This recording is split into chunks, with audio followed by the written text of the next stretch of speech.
इस कहानी की शुरुआत 1983 से होती है। इंडिया में agriculture was the biggest source of employment generation and GDP में कंट्रीब्यूशन भी सबसे ज़्यादा था। एंड सेकंड नंबर पे इट वाज रियल एस्टेट, चाहे जीडीपी हो या employment generation. In order to encourage real estate sector, our finance minister back then Pranab Mukherjee introduced the concept of section 54F। तो क्या कहता है सेक्शन 54F, वो समझते हैं एक एग्जाम्पल के थ्रू। सो लेट्स से तुम्हारे पास एसेट्स में गोल्ड है, शेयर्स हैं and a house in which you are already residing and you decided to sell these shares for 50 lakhs। ये शेयर्स 5 साल पहले खरीदे थे for 10 lakhs, तो कैपिटल गेन हो गया 40 lakhs का। अब अगर तुमने कोई टैक्स प्लानिंग नहीं करी तो तुम्हें इस 40 लाख के ऊपर टैक्स देना पड़ जाएगा। And you decided to invest in a house. अब ये घर तुम परचेज कर सकते हो या इसे कंस्ट्रक्ट करा सकते हो। अगर परचेज करते हो देन टाइम लिमिट है 1 year before the date of sale of shares और 2 years after the date of sale of shares. इतने टाइम में परचेज हो जाना चाहिए टू अवेल दिस एग्जेम्पशन। और अगर घर कंस्ट्रक्ट कराते हो then within 3 years from the date of sale of shares. अब पता है बहुत से लोग क्या करते थे, अब देखो घर को कंस्ट्रक्ट कराओ या परचेज करो, टाइम तो लगेगा ही, तो लोग इनकम टैक्स डिपार्टमेंट को ही बोल देते थे कि हाँ हम with in the time limit घर कंस्ट्रक्ट करा लेंगे, और लेटर ऑन फिर फंड्स को कहीं और यूज़ करते थे।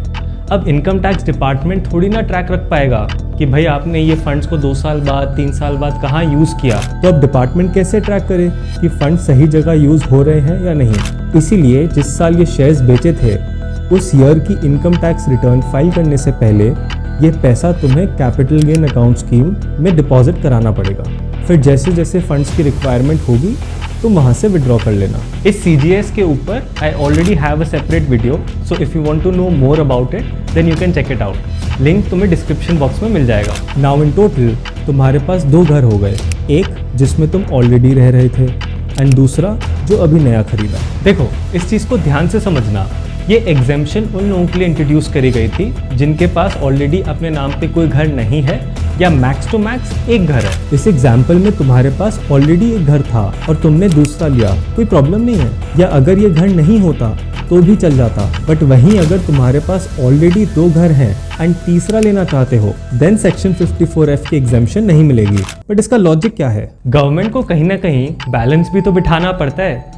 ठीक है, आप रियल एस्टेट को प्रमोट करना चाहते हो तो आपने एग्जेम्पशन दे दी, बट अगर सबको एग्जेम्पशन दे दोगे तो भाई गवर्नमेंट का टैक्स रेवेन्यू भी तो बहुत कम हो जाएगा। सेक्शन 54F एक बैलेंस है between promoting real estate and loss of tax revenue. इसीलिए तुम फ्यूचर में भी इसी परचेज एंड कंस्ट्रक्शन टाइम तक एक और घर नहीं ले सकते।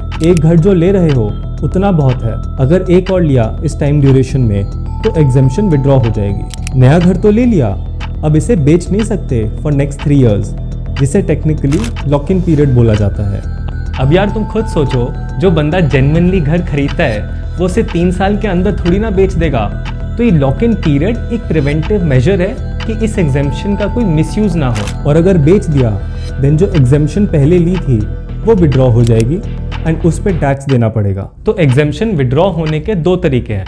पहला तो आपने लॉक इन पीरियड के अंदर ही घर को बेच दिया, या फिर नेक्स्ट 1 year एंड 3 year के अंदर कोई और घर परचेज कर लिया या कंस्ट्रक्ट कर लिया। नाउ लास्ट पार्ट कि एग्जेम्पशन कितने अमाउंट की मिलेगी। जो 40 लाख का कैपिटल गेन हुआ था एंड मान लो तुमने सारा पैसा इन्वेस्ट कर दिया था देन फुल अमाउंट की एग्जेम्पशन मिल जाएगी। बट वहीं अगर 30 लाख इन्वेस्ट किया होता तो एग्जेम्पशन प्रो राटा बेसिस पे मिलती। 40 लाख का गेन था एंड तुम्हें पैसा कितना मिला था? 50 लाख। सो प्रॉफिट का परसेंटेज कितना है? 80%। यानी तुम्हें जो पैसा मिला है उसका 80% है जो तुम्हें फायदा हुआ है, तो तुम्हें एग्जेम्पशन का बेनिफिट भी उतना ही मिलेगा। सो यू इन्वेस्टेड 30 lakhs, तो पूरा 30 लाख नहीं मिलेगा, इस 30 लाख का 80% विच इज 24 lakhs। इतने की एग्जेम्पशन मिलेगी अंडर सेक्शन 54F। सिंपल सा फंडा है, अगर पूरा अमाउंट इन्वेस्ट करोगे तो पूरी एग्जेम्पशन मिलेगी, और लेस देन फुल अमाउंट करा तो फिर एग्जेम्पशन प्रो राटा बेसिस पे मिलेगी। So this was all about section 54F। If you have any doubt or any query just leave it in the comment box below, and मैं मिलता हूँ आपको next video में एक नए टॉपिक के साथ। Till then take care, thanks for watching.